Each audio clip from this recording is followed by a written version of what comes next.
This is an event that I have tried to, thank you, tried to get off the ground for 2 years now.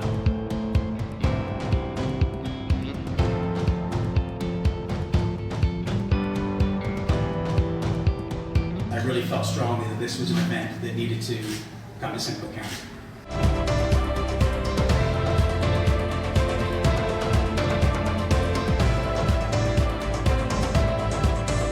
A recent study shows that over 50% of Canadians will not eat a meal prepared by someone living with HIV.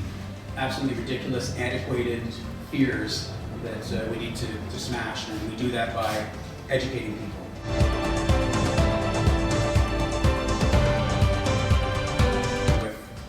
My amazing group of folks that are with HIV behind me, all folks local living here in Simcoe County.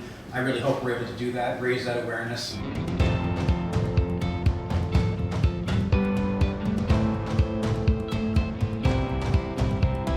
I've been living with HIV since February of 2015, so the night of our event, it'll be 5 days away from my 5-year anniversary.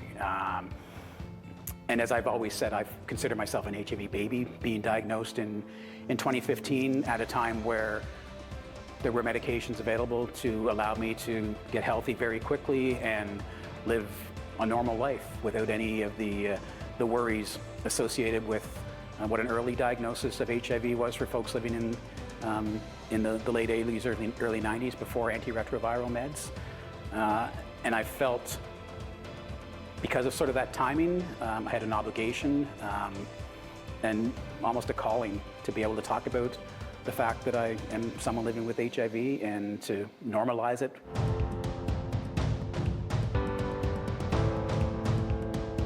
This is just an amazing thing to be a part of. It was, I had the privilege of being one of the chefs at June's, the first time this was done in the world, and this is the second, and I'm so pleased that it's here where I live in Simcoe County. Simcoe County needs to hear this message.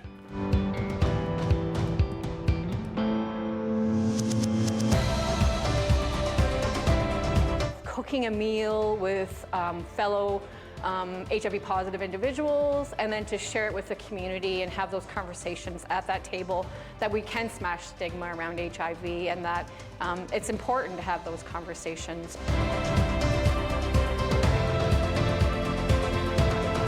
You know, it's all about smashing stigma. We just need to bring the awareness out there of where we are today with the science surrounding HIV, and we need to get that information out there.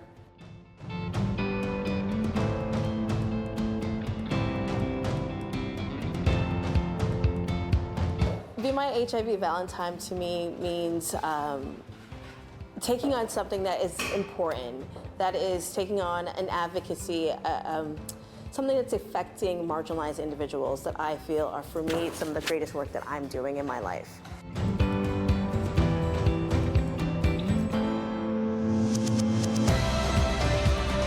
I'm honored and proud to stand with each and every one of my HIV cooks that I'm working with today. And these are, not just, they're not just living with HIV, they are striving in their efforts in pursuits of what they're doing and what they believe is the most important work in their life. That's finding their voice, finding their identity.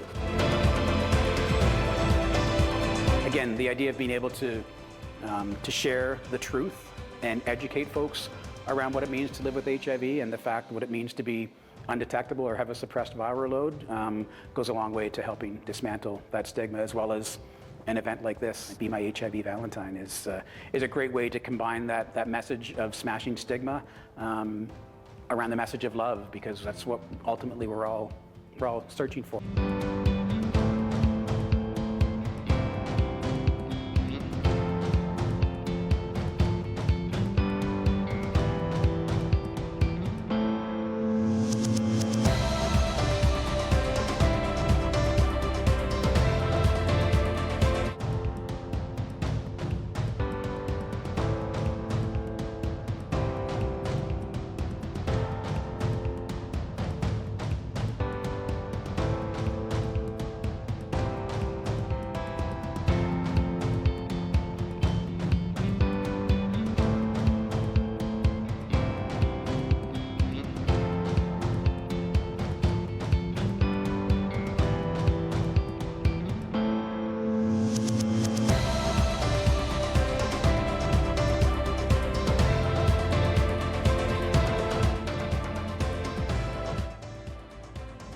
So that was Be My HIV Valentine. What an amazing event held at the Drawers Kitchen and Design Studio on the evening of Valentine's Day, February the 14th, so just a few weeks back.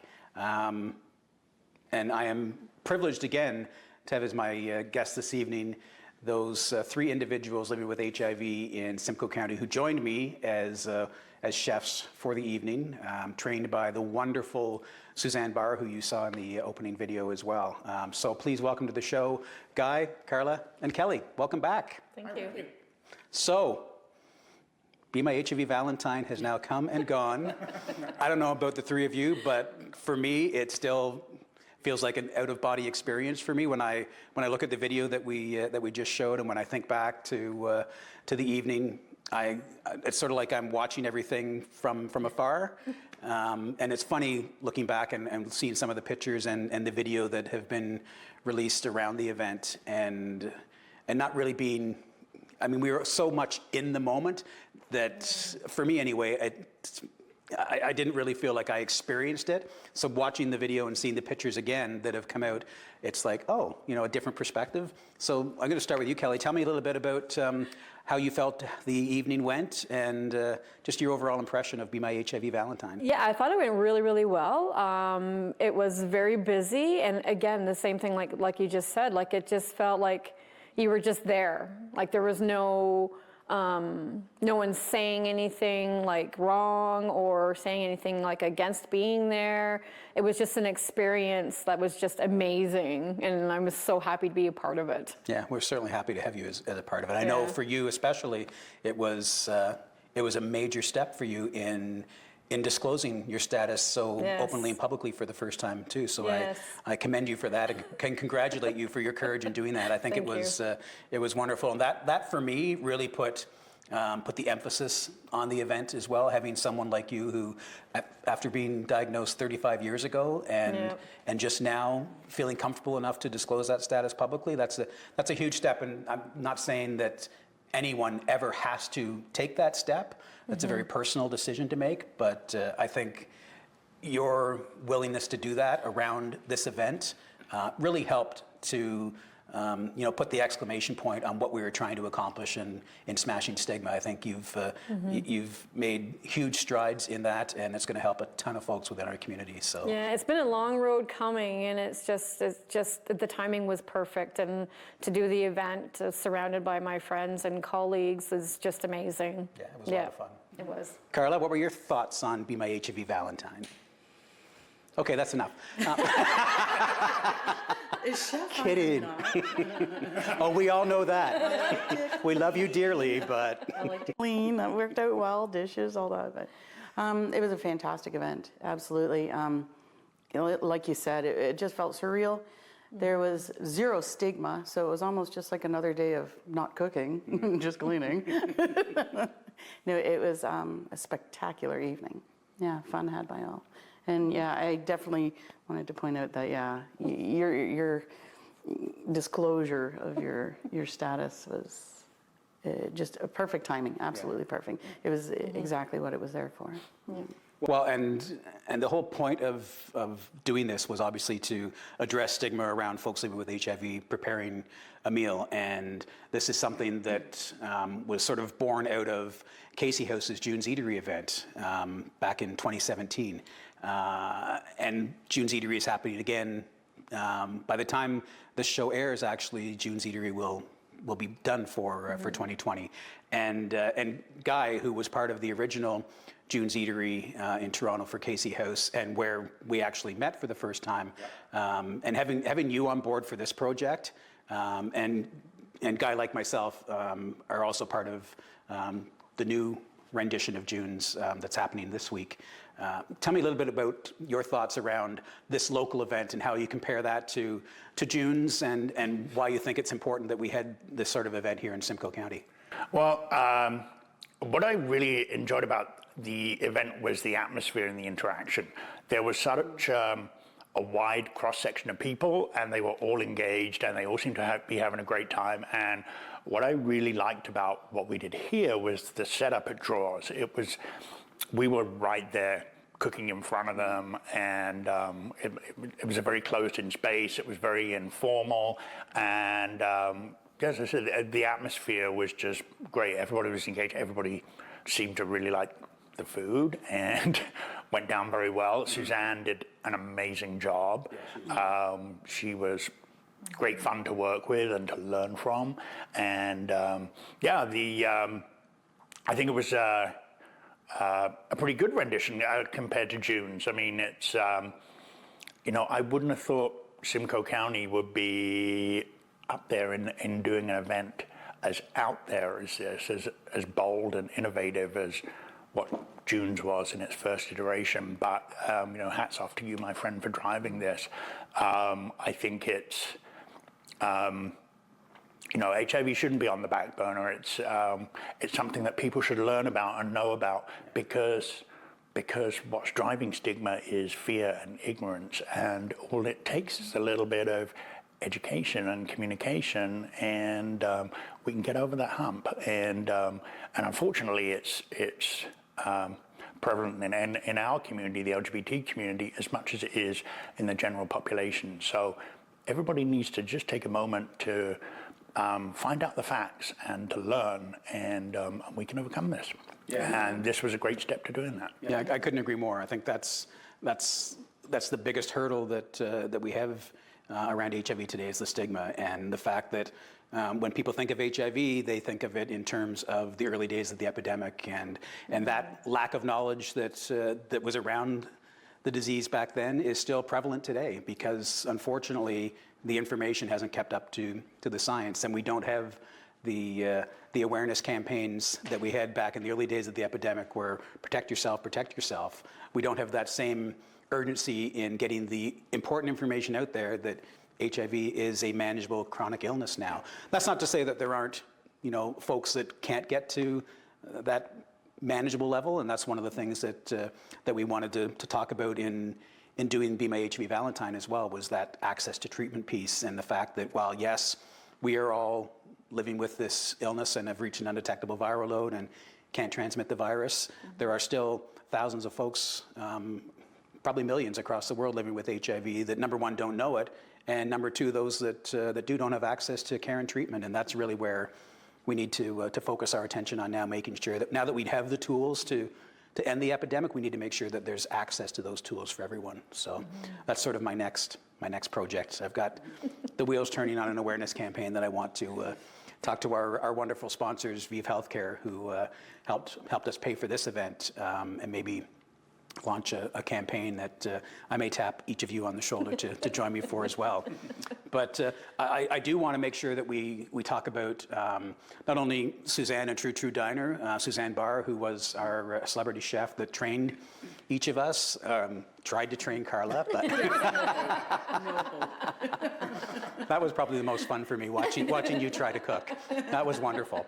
But certainly our other partners in this event, Elevate, who this could not have happened without me being able to partner with Mark Hill and Jane Clementi around, who do the Elevate events in our area, and being able to partner with those folks who do these sort of dinners on a regular basis, where I had the idea of what I wanted to do and what it would look like, and certainly partnering with Elevate made the most sense to me. And of course, the folks at the Drawer Studio, being able to have that incredible space. And I've heard so many people talk about the fact that it was so great that they could actually watch us preparing the meal because the kitchen is right there. That was a big part, I think, of the success of this event, as you mentioned, Guy, that interaction, because it was constant. There was no getting away from us. No. You could not hide from the folks sitting with HIV. We were in your face. So I think that was important. I know you had some guests at the event. I think each of you had guests at the event as well. Did you get any feedback from the folks that you knew that were at the event and what their thoughts were behind it? I had my brother and his partner there, that they were just very excited to be there and just to be part of that event. He's known my status from day one, and he's been my biggest advocate, and my biggest support is my brother. And that was my reasoning for inviting him to come to the event. And he loved it. He loved it. It was just amazing. And he got to meet our ED and tell some deep, dark secrets that I didn't want to be told, but that's okay. So, Never tell Jerry your deep dark secrets. I was okay, but yeah, they really enjoyed it and had a good time. Good. Yes. Good. And Carla, I think Jeff was there, right? Your partner? That's my boyfriend, yes, HIV negative boyfriend. I have a husband that's that way. I know, isn't that nice to say? So yeah, no, he's 100% supportive. So, and he really enjoyed it. He enjoyed the chance to meet other people and watch me struggle with trying to do meal prep. He didn't see you with the shrimp, though. No. No. And Guy, you had some guests there as well, if I'm not mistaken? My brother and sister-in-law were there. They've always been supportive of me, and my brother's a chef, so it was great to cook for him, and they thoroughly enjoyed the event. They enjoyed the conversation and the connection that we created. And I think you brought up a good point as well. These things don't happen easily. No. There's a lot of work, we're the front guys for this, but a lot of work went into this. So, credit to you for coordinating this. And yeah, there are a lot of friends out there that made this happen. And the other one thing I just wanted to mention was, Casey House and the Gilbert Center are still very relevant today. We've come a long way, thankfully, but those organizations provide incredible support to people who need it, and they also are platforms for that education component, and both those things are equally important as we make progress. Yeah. Yeah, absolutely, because you hit the nail on the head as far as I'm concerned. It's that education piece and awareness is extremely important when we talk about all LGBTQ issues, but certainly when we focus on HIV, which obviously was what this event was primarily focused on, and is obviously something very near and dear to each of us. That's where change happens, is when we educate folks and make them aware of what it means to live with HIV in 2020 and recognize that it's not 1985 any longer, and that we can live healthy, productive lives just as long as the general population, and not be a risk to anyone else. But again, it's that focus now on making sure that everyone living with HIV has the same access to care and treatment that we take for granted. We're very privileged in the position to be able to have that, and I think we can't lose sight of those folks that aren't as privileged as us. So that's why I say we look at doing some additional work around HIV awareness and making sure that all folks living with HIV have the same access to care and treatment that the four of us have. Mm-hmm. Any thoughts on whether or not you do this again? Oh, definitely, I would do it again. I think it's out there. Once you say it, you can't take it back, right? It's out in general public. It's been shown on Facebook. It's been on the news and everything like that. So once it's out there, right? I think it's just. Like I had one experience, I was wearing my hat in a grocery store and the girl said, interesting hat, but I just didn't have the energy just to go into the whole spiel, right? So it's interesting to recognize when you have that energy to be able to say those words and have that conversation, and the time to have that conversation with someone, because it's not just a quick conversation. It's, you need to educate them, right? But it's really, it's been very enlightening for me and very interesting. So I'm looking forward to what the future will bring, and the universe has it. They have it, and they'll look after it. Yeah, but you're right. I mean, the Be My HIValen+ine, when you're wearing the hat and you get those questions, and there are certainly times when you just don't have the energy. I know I've certainly felt that just since the event.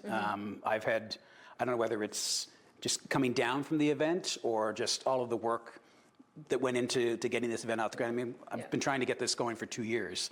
And I know the last couple of weeks have been pretty difficult for me and my mental health, just trying to turn everything off, because it was like everything was on for so long, trying to get this off the ground, and then to have it now over. There's that disappointment factor as well, I guess. Sort of the, what are you gonna do next? Now what am I going to do? I've got lots of them. Don't worry, there'll be other things. But at the same time, I recognized, and I took a couple of days off work because I needed to just shut down and not have to talk about HIV for a few days because it was just, it gets to be a lot. Well, and self-care is so important in the work that we do.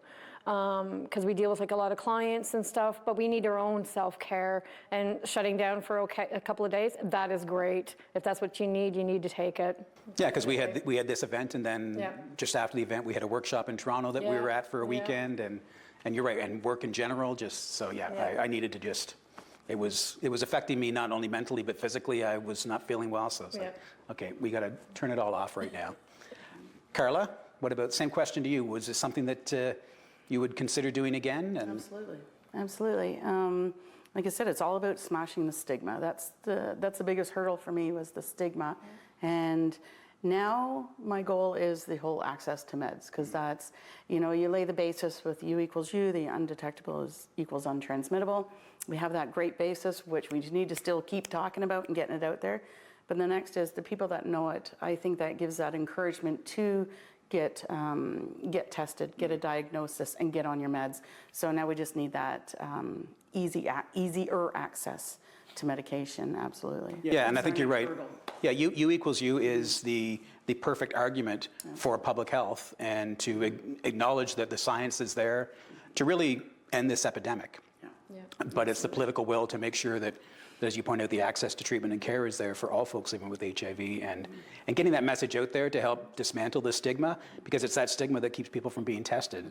And I've said this stat on the show before, but there are 14% of those living with HIV in Canada don't realize that they're living with HIV. So that's almost 10,000 people. These are statistics from 2016. So, and sadly, within Canada, those rates are rising. We've certainly seen recent studies that come out showing that the rates of HIV are rising in Canada when it shouldn't. We look at other areas like the UK, for example, where we're seeing huge declines in the rate of HIV. And why? I mean, we're no different really, as far as I can see from the UK. And if we just put those same practices in place here in Canada, I mean, it's not rocket science. We see that it's working. We don't have to reinvent the wheel. Let's just duplicate what's happening in the UK and put it in practice here. I know that's sort of pie in the sky and easier said than done when you talk about the political landscape of Canada and more specifically of Ontario right now, but those are all things that the tools are there. Guy, I know your answer to this question. If I asked you, would you do it again? Because you have done it again. You are doing it again with June's, but because I got asked this the night of, and have been asked by at least one person every day since, when's the next Be My HIValen+ine? Are you doing this again next year? And I said, I don't even want to think about next year right now, but would you be willing to participate again if we did something like this? Without hesitation, and what I really want to say is thank you to you on behalf of us as activists for providing a venue, for providing a forum and a platform for us to put ourselves out there to normalize and familiarize and to educate. I mean, this is, after overcoming, what HIV means and the progress we've made as individuals to share that knowledge and that confidence, and that this is something that shouldn't be feared or shied away from. So yeah, thank you for creating an avenue for us. I appreciate that. I mean, It's working. I could not have done it without each and every one of you and all the other partners that we've talked about around this event. It's this isn't the sort of thing that anyone does on their own. So, I haven't mentioned Andrew Shambi of the PrEP Clinic was another one of our sponsors, and Morgan Sheridan from Professionals in Practice, another amazing supporter within this community of all of us. We had Heretic Spirits, who provided the alcohol for the event. We cannot forget them. But They were very well appreciated. they were definitely, and I think we saw in the video a shot of us doing a toast, and I've seen a number of pictures of us toasting and having a drink here or there. Although I didn't drink nearly as much as I thought I would because we were just too busy. But yes, well, we all wanted you to drink more, but but no, It's working because it is reaching the masses. I've had clients come in and say, "Oh, I saw you on the news and Wonderful. saw you on Rogers," and I thought, "Oh, good, it's getting there." It's people I wouldn't have expected to pick up on some of that actually came and brought that forward. I thought, that's great. And did you listen? Did you get it? yeah. And if you didn't, do you need to hear the message again?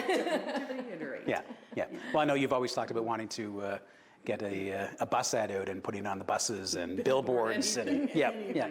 And that's certainly something that's within the scope of possibility and falls into some of the stuff I'm thinking about as the wheels start turning on, not necessarily another event, but an awareness campaign that's been brewing in the back of my mind for a while now, that certainly bus ads and billboards and faces, big faces out there that show. Lights. Times Square. Yes, exactly. And that's what it's all about. It's raising that awareness that we've already talked about ad nauseum today, that it's making sure folks are aware of what it means to live with HIV in 2020. And the more we talk about it and share our stories, and there are so many stories out there. We've just, tip of the iceberg, the four of us. There are so many other stories that I'm hoping to be able to bring to light and have people share as well. But it's a very personal thing to disclose as well, as we all know, and to find a diverse cross-section of folks living with HIV, especially in Simcoe County, that are willing to openly share those stories, is not the easiest thing in the world to do. But I think the more we talk about it, hopefully the easier it becomes for some folks. Yes. You can probably testify to that yourself, and having listened to Guy and Carla and I tell our stories so much, I would like to think that has maybe helped to give you a little bit more comfort in being able to share your story publicly. So. I think just like doing the whole Be My HIV Valentine and putting it up on Facebook, and then just to unplug from Facebook for a couple of days, just to let it all go out there and then come back with people's comments, has been all positive. So it's been quite a positive experience for me. No pun intended. Yeah, exactly. There's still a part of me that is waiting for that negativity to come at me, and how do I deal with that? So it'll be, if it ever does, and how, that'll be the moment that I deal with that, right? Well, I've said it to you before, if and when that does happen, you are not facing it alone. I know I'm not. I have all three of us. At the very least, the three of us beside you, in front of you, behind you, wherever you need us to be, we will be there. So thank you again. Unfortunately, our time this evening has come to an end, but I do want to thank each and every one of you again for making this event such a huge success. It absolutely surpassed any expectations I had for what Be My HIV Valentine would be. And like I said, for 2 years working on getting this off the ground, I would do it again in a heartbeat. So hopefully next year we'll do a similar rendition, maybe not on Valentine's Day, we'll maybe do something separate. But again, thank you to each and every one of you for being at the event, being part of the event, and for coming back on the show to talk about how it went. Thank you. That's it. That's the end of another episode of Let's Be Perfectly Queer. Be sure to tune in next week, and we'll get into more issues in the 2S LGBT community right here in Simcoe County.